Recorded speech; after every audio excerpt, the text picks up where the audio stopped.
assist performance. Here he is at the podium. There's a point of emphasis on trying to get the ball in my hands a little bit more to start, but the rest of it's just kind of read and react, taking what's there. They obviously had a game plan, and we tried to make adjustments, and I'm sure that'll continue throughout the rest of the series.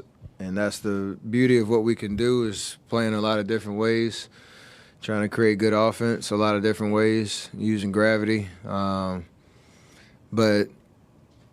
that was connected with our defense and the emphasis on not fouling, trying to make them earn, everything they got on that end of the floor. Obviously, Bron came out hot, hit some tough jumpers early, but we stuck with the game plan and played to our favor. You mentioned using gravity. Just what does going small, having that extra floor spacing, do for you guys, especially against a team with the Lakers' size? You got to give up something. It's hard to be everywhere. All the what's that movie or show that? Yeah, I think it's part of, again, how we're using our strengths to our advantage. Pick and roll. You got to give up something. So as long as we're decisive and the floor is spaced properly, you usually can find a good shot, and then you just got to knock them down. So JaMychal was huge coming in, being aggressive, being in the right spots. Obviously, Clay got going early. We found him in transition and in the half court.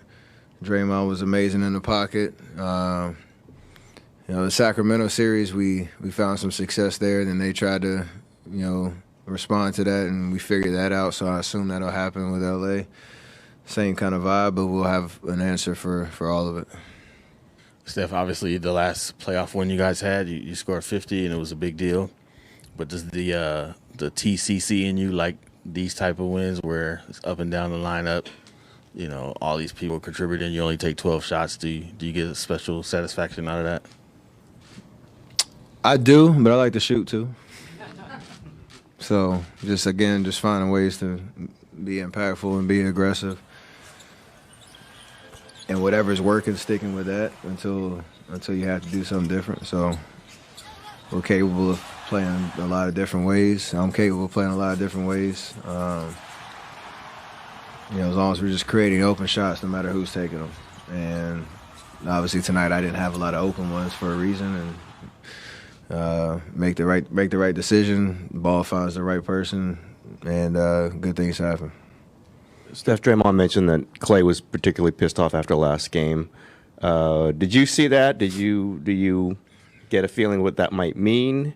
And do you? I know all playoff series are big, but obviously it's Lakers. It's a team he's not. None of you guys have played in the playoffs for, and he specifically hasn't played his childhood team. Do you sense some sort of added significance for him because it's the Lakers?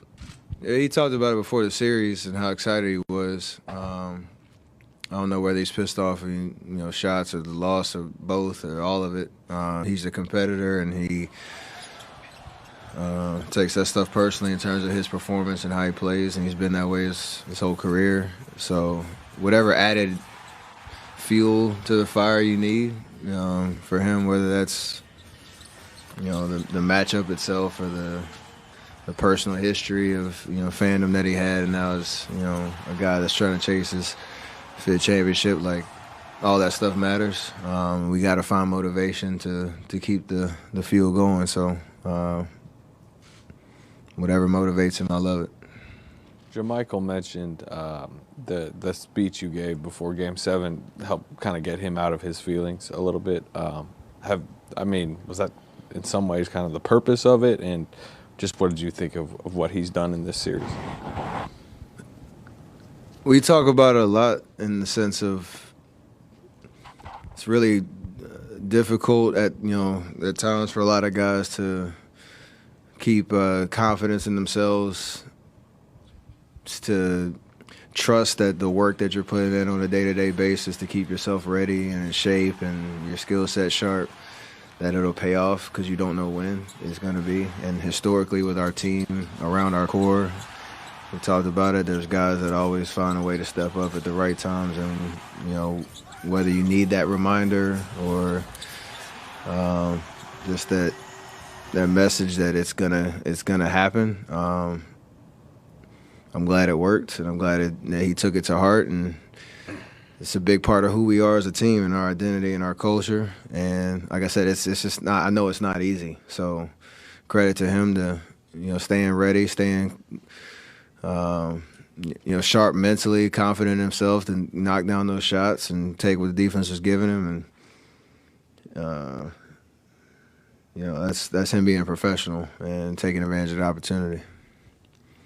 Steph, with the 12 assists tonight, should we be calling you Magic Curry now? No. Do you take an extra pride in doing things in a traditional way, even if you're not a quote unquote traditional point guard? I mean, the labels and all that stuff, I don't ever get into it just because, labels usually demean or kind of try to bottle up greatness in the sense of what we try to do on a night-to-night basis. So, like I said, we do it a lot of different ways. I try to do it a lot of different ways. How you want to describe it or label it doesn't matter to me. It's just when you watch us play, you know how we do things and how I try to impact games. Again, whether it's shooting 38 times or shooting 12 and trying to find what the defense is giving you. So I'm going to continue to do that and try to figure out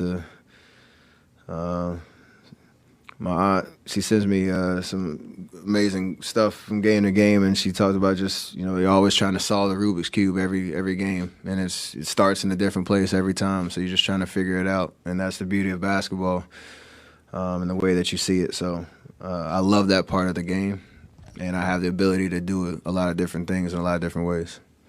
Steph today.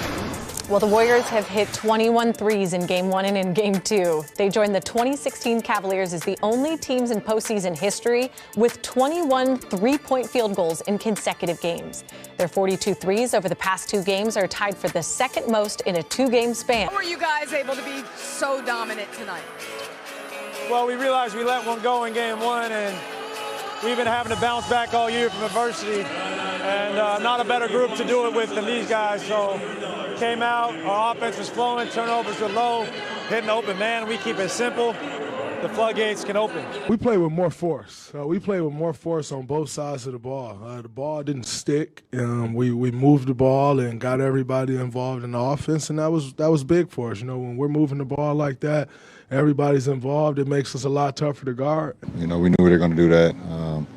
That's what a championship team does, and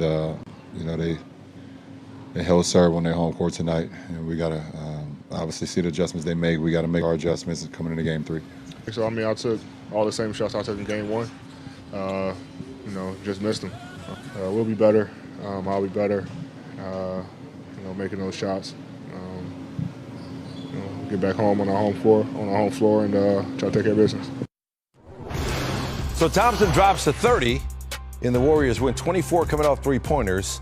His personal record is 76-15 in his career when he scores at least 30 points. That's the best record by any player.